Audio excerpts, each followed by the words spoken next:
Hello, everyone, and we are live for episode 18 of the Fitness Business Growth Podcast. As always, I'm here with Mitch, and today we're going to cover a very, very important topic, branding versus direct response marketing. Cue the intro.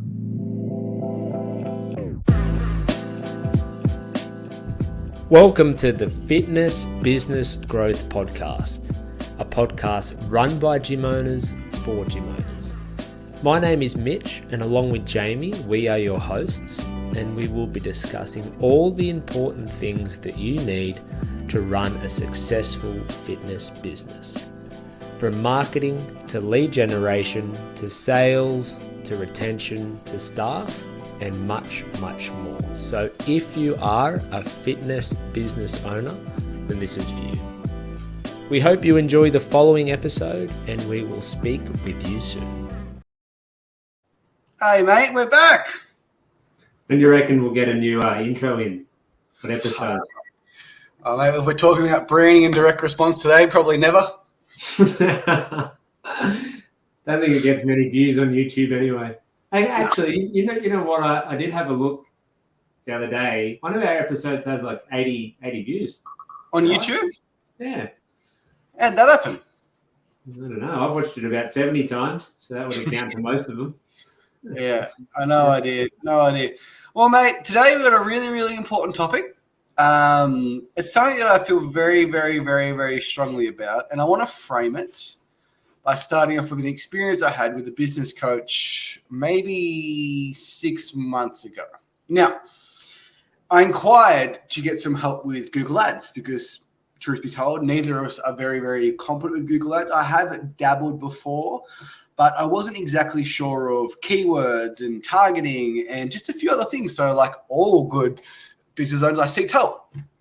Went through an application, got on the sales call, and it turns out this person did not do Google Ads.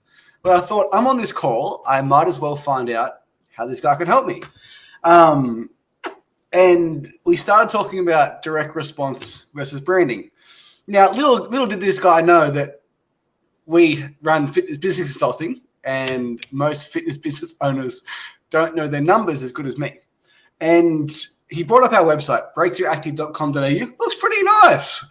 And he brought up one of his clients' websites, and he said, Jamie, do you see the difference? And I went, no.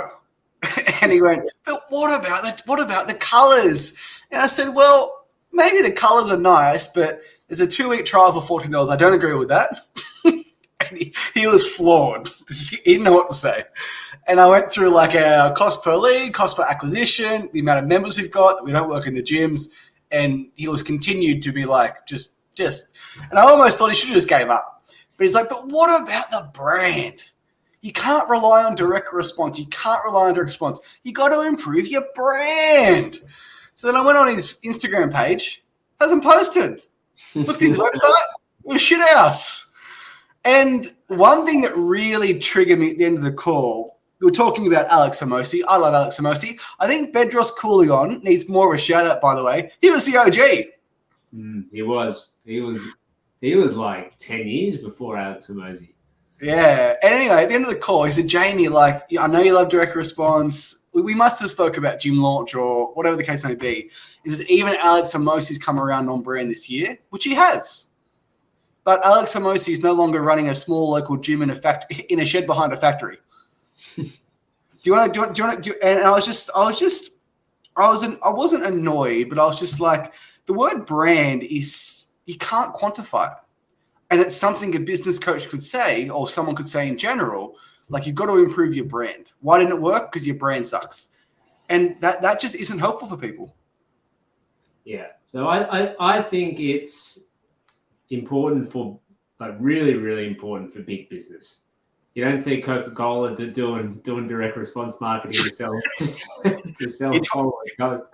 Your 28-day drink Coca-Cola challenge. No. But for local business, not nearly as important. And I'll preface that by saying, if you've got a bad reputation for being a sleazy trainer, for ripping people off, for regularly calling off sessions, for the gym being filthy, like there's a host of things that you can have a bad reputation for that will affect your branding in obviously a very, very negative way. But as it relates to your logo, your colors, your slogan, anything else that kind of encompasses what a brand is and what branding is for a local business has, in my opinion, in your opinion too, little to no importance. And I think the mistake that a lot of people will make when they look at branding versus direct response is they will look at other companies that do branding, and it will be some of these household names, these huge companies, Coca-Cola, Telstra, Apple, massive multi-billion-dollar businesses, not your little gym that does $20,000 a month in revenue in a good month. Business coach said, and he's no longer a business coach anymore, I'll never forget this. He said, you have to make your gym like Apple. Like people line up out the front of Apple at 2 a.m. to get the iPhone 14 Pro Max. That's what your gym has to be like. And then I listened to it and I was like, hang on, so 5:15 middle of winter, I got to have people lining up outside my gym at 2:15, banging down the door. Can I please get in? Let me do your class. It is just not helpful for fitness business owners. No, I mean it's you're joking, but it's serious in the fact that you get a lot of those comparisons between these huge brands and your little gym, and the same goes for all small business. The same goes for your little cafes, or little restaurants, or the local barbershop or hairdresser. They're all under the same umbrella.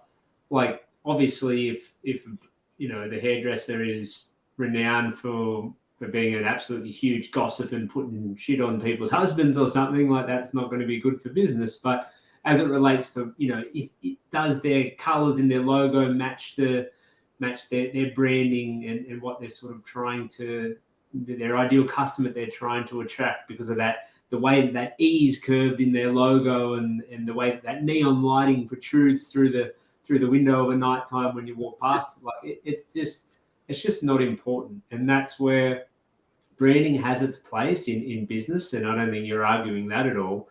But as it relates to small business, and especially for gyms, the nature of fitness, the fact that it is something that people have these fleeting moments of motivation when they're wanting to get in shape for the first time in 5 years, or they're wanting to get strong for something, or they're wanting to look good for their friend's wedding, whatever it may be. There's all these reasons why people are wanting to start to work out and want to be a part of a gym.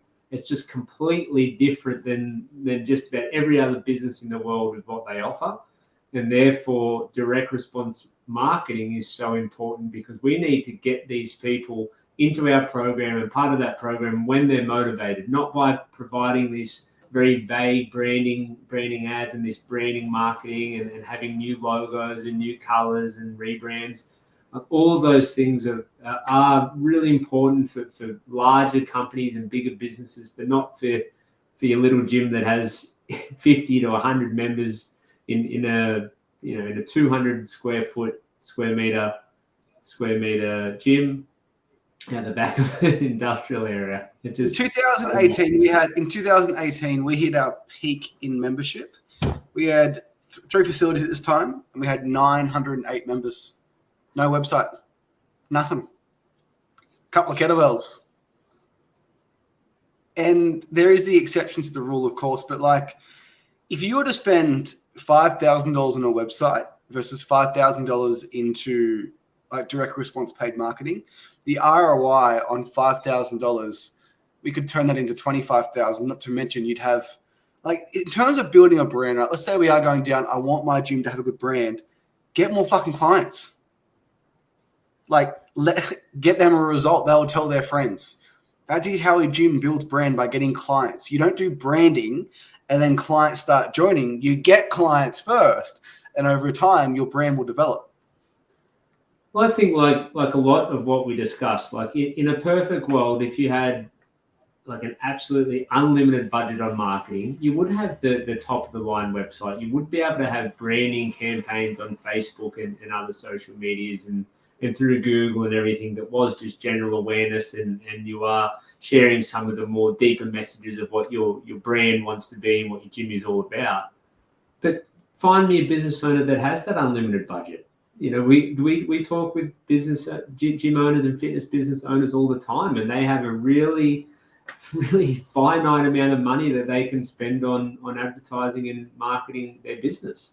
So they're wanting to allocate that money to what is going to get the best return. And a lot of the time, it's something that they need to return on fairly quickly. And the best way to do that is direct response marketing. Like I said, if we had the luxury of having a 5-year marketing plan or a 3-year marketing plan, and we could spend $100 grand a year on marketing, you might have a quarter of that on branding, 25 grand on branding, and the other 75 on direct response. But find me the owner that has that available. So for us, and whenever we're talking about this, we like to give fitness analogies a lot of the time. So it's kind of like if you have someone who's trying to lose weight, they're trying to clean up their nutrition.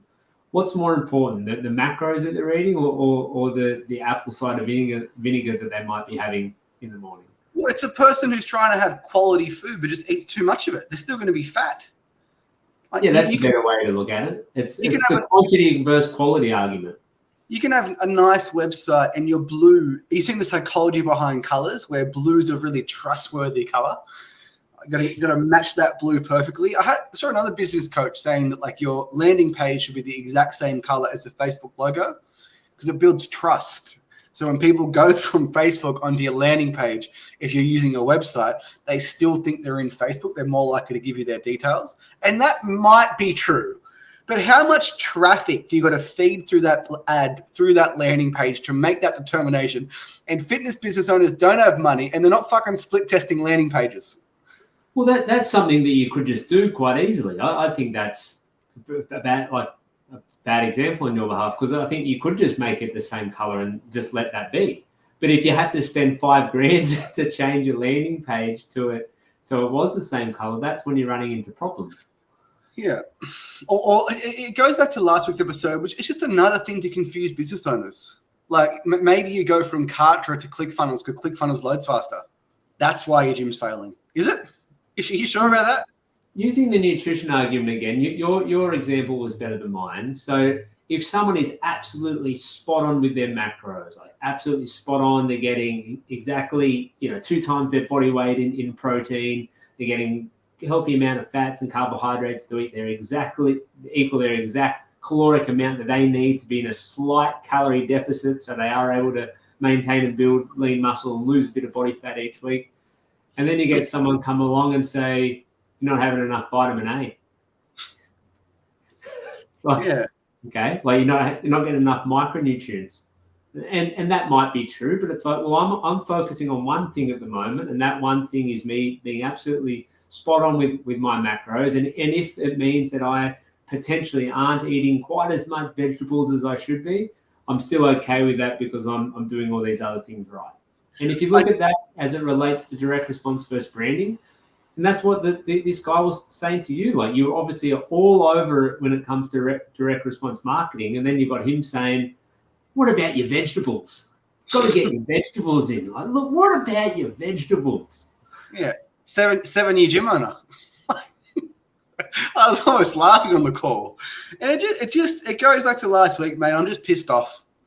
Because like, the same way organic marketing is phenomenal in theory, so is branding, right? Like this isn't. We ain't throwing stones from a glass house here. We've gone down the branding route. Like we have literally donated $64,000 to local families in the Newcastle area. All right, so we get our members once a year. We do an annual charity trivia night. Typically, it's for a member or a member's family member. Last year, we did Dog Rescue Newcastle. We've been in the Maitland Mercury. We've been in the Cessnock Advertiser. We've been in the Herald Sun. 0 members. Or maybe we did get a member. Or maybe we got a member a year down the track. But that week, if we needed cash, I needed money in the bank, which luckily we didn't, 0 members. Imagine if you go on the beach, mate. Imagine you go on the beach and you put your A-frame there and 1,000 people walk by. And then the coach says, "Oh, but like the blue on the A-frame wasn't the right color, wasn't trust. Didn't build enough trust." It all comes down to, again, we don't have this amount of time where it's unlimited. We don't have the amount of resources, money, and time and energy that is unlimited. So we need to focus those resources on what we think is going to get the best bang for our buck, but both with financially and with our time and effort. And we just can't go past direct response marketing. And maybe we could go to the Sunday markets. I was talking to someone the other day about this and having a stall at the local markets on Sunday. A couple of $100 to have the stall for the day. You're there from 9 till 8 till 3 or something. You're having lots of conversations. Maybe you get a member out of it. Maybe. We did it. Curry. We got one member. Yeah. And I used to open gyms. I used to stand in Westfield and throw tennis balls at people. I know how to sell on a stand. It's just not efficient. That's what I mean. Like, but do you want to do that? Do you want to be there all day on a Sunday? Like, do you want to spend 7 or 8 hours plus what it costs you to be at that stall? And that is good branding. It's building awareness and you having conversations with people. And in our opinion, there's just a much better way to do it. And I think for us, being the owners of our facility, where we don't have a whole lot to do with the day-to-day anymore, we certainly aren't burnt out from it. We focus on the sales and marketing, and I focus a little bit on the delivery and the program and things. But we are far from burnt out from the gyms. And you know why? Because we don't do any of that shit. No. We don't spend our Sundays at the markets. And that would burn us out, because then we get up Monday morning and we got to go again for the whole week. We sponsored the footy club. On Sponsors Day, we got a half-price pie. I think that sort of stuff, like that general branding, like that's more just a personal thing. We spoke about this before. Like if you like footy, if you're part of the local footy club, we did that because both of our partners, both of our girlfriends played. We were happy to do it, but we did not go into that thinking that it was going to bring in 10 members and we're going to get a return on our $1,000 investment or whatever it was. That was more just a personal thing that we did. Same way you might sponsor your local cricket club if you're a cricketer, your local basketball, comp if you play basketball. But you're not really hoping to get a return from it. It's just out of the goodness of your heart, really, at the end of the day. We had this discussion many times. It's $99 a week to get our faces plastered on the bus. And it might just be worth $99 a week to see my face going around Newcastle. But we just broke it down. Like $100 a week is, for us, it's probably 7 to 8 leads. We convert 2 of those leads for $300, $600 back. Maybe the bus works. Maybe radio works. Maybe the stand works. Maybe the sponsorship works. Maybe the A-frame works. Maybe organic marketing works. Or you can just learn this one simple skill. It really. So back to Alex Hormozi, mate, because people might not respect what we say, but they certainly respect what he says. Yeah, let's dive into that a bit. We touched on that before. Yeah, he is the gym guru of gurus. Agreed. He is the gym. He is the gym lord. Yeah, Bedros Keuilian originally, and now Alex Hormozi. Now, I'm the biggest Alex Hormozi fan. I've watched every podcast he's ever been on. I've listened to every episode. I've read Gym Launch. I've read Gym Launch Secrets. I've read $100 million Office. However, I will say this: Gym Launch still runs their free. Gym Launch still runs their free 6-week fucking challenge to this day. The old bait and switch, like the gym lord, the gym guru, who says branding doesn't matter. With his branding doesn't matter. Branding is everything.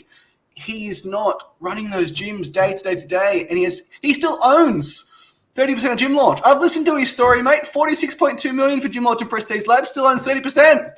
Yet, 6-week free challenge, direct response. Anyone who's listening to this, who knows Alex Hormozi, and even if they know him half as well as know his story half as well as I love him. Yeah, and when we mentioned it earlier about it going from direct response to now he's talking about branding, and that guy said that to you, it's true. But he no longer owns a gym. He's building his personal brand, and what he's referring to is he wrote that $100 million offer book, and he made one post on Instagram, which wasn't sponsored, and it got shared to the wazoo because it's a fucking excellent book. Every man and their dog shared it with their friends. It still is on sale for 99 cents, as he often always says. $12 on Amazon. $12 on Amazon, because that's the lowest price you could put it on for, and that's how it's sold. I don't know how many, but it's tens of thousands, maybe hundreds of thousands of copies, and now it's paving the way for him to get these clients with acquisition.com, where he's trying to be part of these businesses, and this is obviously building his reputation because it's undeniable that he knows what he's talking about. However, if he was trying to do the same thing back when he owned his 6 gyms in Southern California, and he released some recipe book or an exercise guide or some sort of free content and put a post on Instagram, no one would give a shit, because it's a fucking exercise guide. It's not this 200-page masterpiece that's helping gym owners everywhere how to build their business. If you go deeper into the content, every single business he builds off client finance acquisition. Like it's all he fucking talks about. Like in the long form content, it's all he talks about. Yeah. So, and we're not. This is not a shot at him. I'm sure he wouldn't care if it was. But him talking about branding now, and other people talking about branding, it's just for a different type of business. He's building his personal brand. Anyone building this huge personal brand with hundreds of thousands of followers, you're probably not going to need direct response, because people are going to reach out to you because you're famous. That's the reality of it. I don't know about you, but I'm not famous. My Instagram got hacked a few years ago, and I've got a couple of hundred followers on my new account. No one knows me. And it's the same principle when business coaches teach their students B2B principles, i.e. organic marketing, in a B2C environment. Your content isn't that valuable. I hate to say it to you, but no one gives a shit about your sleep guide. No one fucking cares. And of course, I always have to say this because I'm going to get shit somewhere. There is the exception to the rule. We are talking about the vast majority of gym owners with less than 100 members. You don't have a brand. Even if you do, and the other thing too is, mate, let's talk about building a brand. You know, his brand's pretty good. Breakthrough Active. You know why? 7 years. How did we get to 7 years? Most gyms don't go past 3 because they don't re-sign that second lease because they're too focused on their brand, not focused on getting clients. I always have a good laugh about this when people say, I know what people would think of us. Sales, marketing, don't give a shit about fitness, don't care about their clients. Not the case. Not the case. I'll get my before and afters, and we can go before and after of who's got more. We've got more. 7 years because we've had more clients. Well, time trumps all, right? And like you said, that is the ultimate way to build a brand, is to be around for a long time. No matter how much branding you do in 3 years, it's not going to be as good as a business that's been around for 10. How many happy clients, how many more reviews can you get? And in that time, if you've got a bad reputation, then it's going to show through in 10 years. You don't need to have branding campaigns and certain colored logos and your certain slogans to accompany that. And this is coming from me who literally studied marketing at uni. And I learn all this shit for these big companies. It doesn't mean anything for small business. I think that's a huge thing that people underestimate and don't notice the difference. And while we're on the topic, I think the huge thing, which is probably why we are having this discussion right now, is we've been guilty of this before. We've spoke about this in detail before. But if you're not keeping the main thing, and you're jumping from idea to idea to idea, then nothing's going to get done. So if you start to run some ads, and then maybe they're going okay, maybe they're not, but then you hear from someone else, you need to focus on your branding, and then all of a sudden you stop those paid ads and you put all your energy and effort into that, but you're actually deterring from things that are working. So there is something about sticking with with what works and what has been proven to work time and time again. And you simply cannot rely on branding to have members coming in your business every week. How good does this sound in theory, mate? Top of the funnel. Beautiful branding video views, getting everyone watching it. And then you retarget middle of the funnel. You send them a testimonial, before and after, Google review. So if they watch that video and they've watched that review, bottom of the funnel, you then hit them with an offer. Or like one of our clients, Lauren, you could just fucking run an ad and get $2 leads and not shoot those 2 pieces of video. And not only that, if you do it that way, you got to create custom audiences and you got to retarget them. Like just. And I think that what you just said there, if that is accompanying a really good direct response campaign, more power to you. Good on you. It all comes back to how much you've got to spend, how much time and effort you've done. We've done that stuff. It's had varying success. It hasn't been nearly as successful as the direct response stuff, to the point where we've been like, well, it's probably not really worth it for us to do that. We've trialed it. We know full and done that. And like I said, if you've got a limitless budget, you will have that shit running. But it started impacting our customer financed acquisition numbers and thought, well, this ain't really working. I felt like such a marketing expert, mate, when on my Facebook ad campaign I had TOF for top of funnel. And everything just like back to gym launch for a second, like 6-week free challenge. Kale Owen, Alex Hermosi number 2. I want to apologize to Alex Hermosi because I do love him and I was not having a shot at him. I love him more than anyone on earth. Like he made a great video the other day and he says it actually pains me that gym owners don't have enough clients when it's as simple as running Facebook ads, selling them into your gym, and then providing a great experience. And they almost can't believe it's that simple. Well, that's all it is. It's getting new people into your gym, and there's no better way to do it than paid ads. That's literally what Facebook is designed for. Like Facebook, it's designed for advertising your business to get more leads and more customers into your business, no matter what it is. And here we have people saying that it doesn't work or it's not good for them. Like, how else are you going to have people come in? We've run ads with spelling errors and shit, and they performed really well. And then I fixed the spelling error, bombed. Let's just be conservative here. Let's say 10 leads a week, right, off Facebook. Right, we would ship that in on average. That's 520 leads a year. Forget how much we pay for it. Forget how many we convert. Forget all of that. How else can we have 520 people a year interested in our location, like for a similar amount of money and time? Well, how much time would it take you to get 520 name, phone number, emails walking around the public? But even then, you're soliciting them, right? Like these people are seeing it on Facebook and entering their details.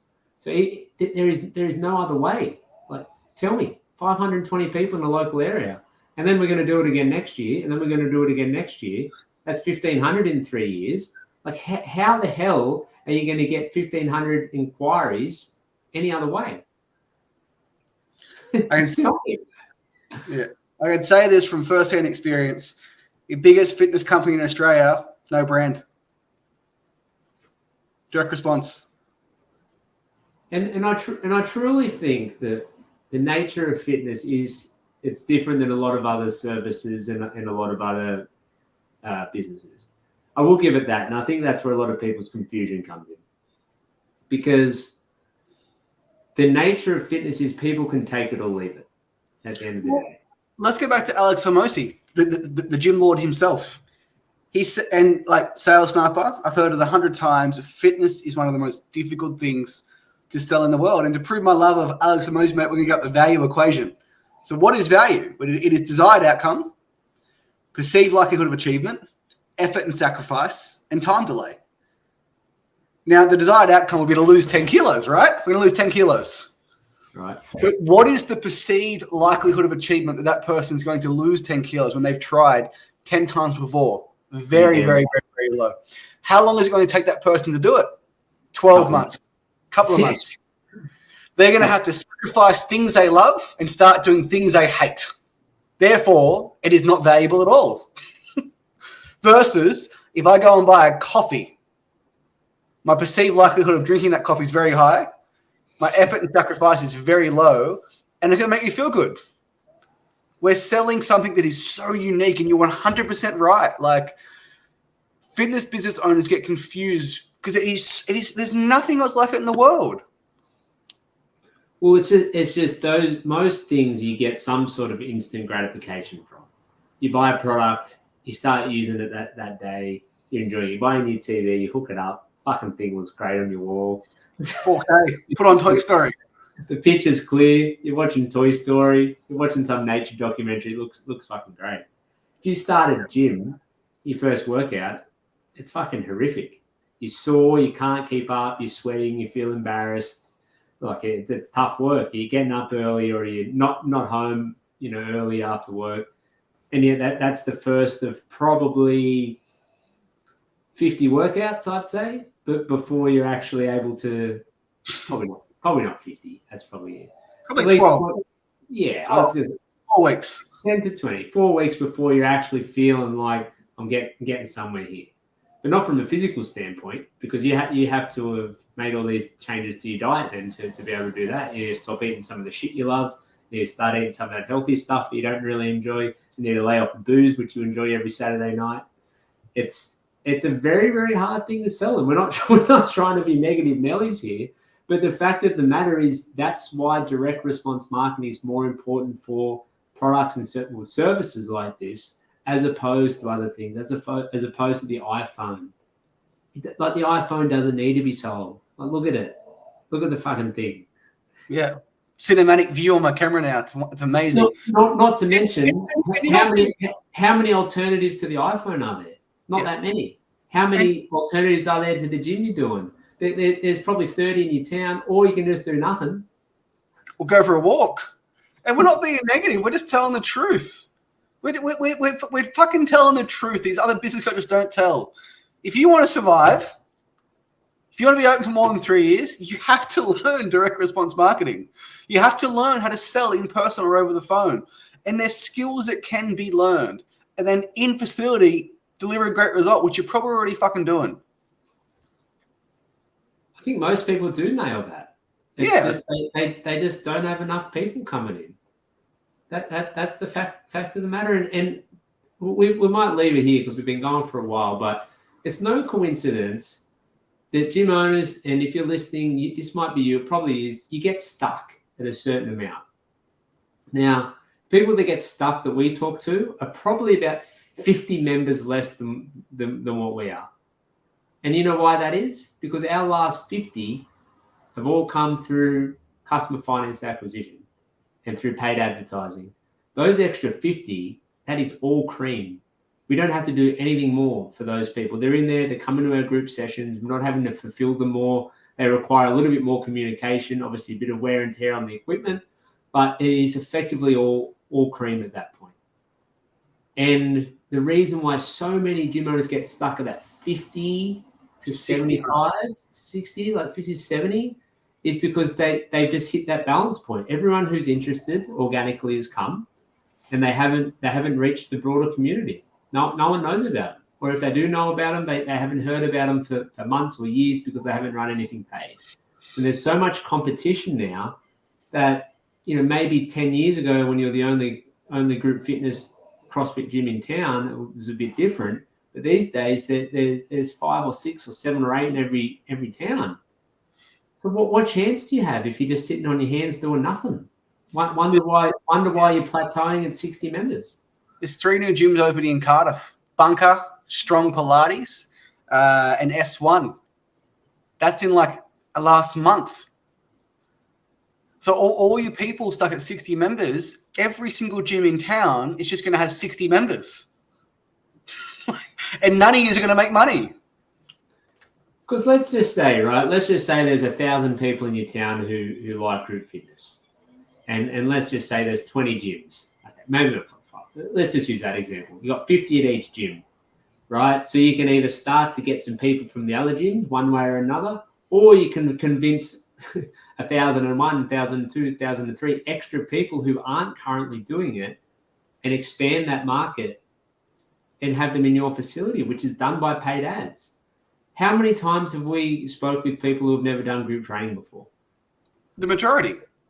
And if it wasn't for our ads and our paid marketing, they wouldn't be going anywhere. So you can try and, and that's where we will never compare our facility to other gyms. We won't price match, we won't do any of that shit because we're not going after those people.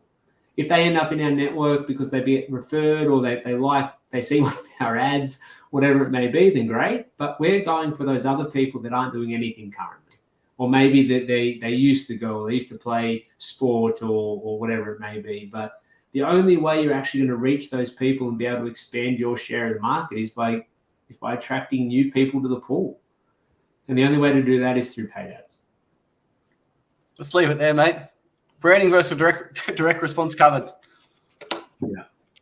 I hope Alex knows and listens to this. I listened to part 2 of Alex and Andy Frisilla. I was really enjoying it. I'll get Alex in the next podcast. He'll be up. Defend his position. All right. Have a lovely day, guys. Bye.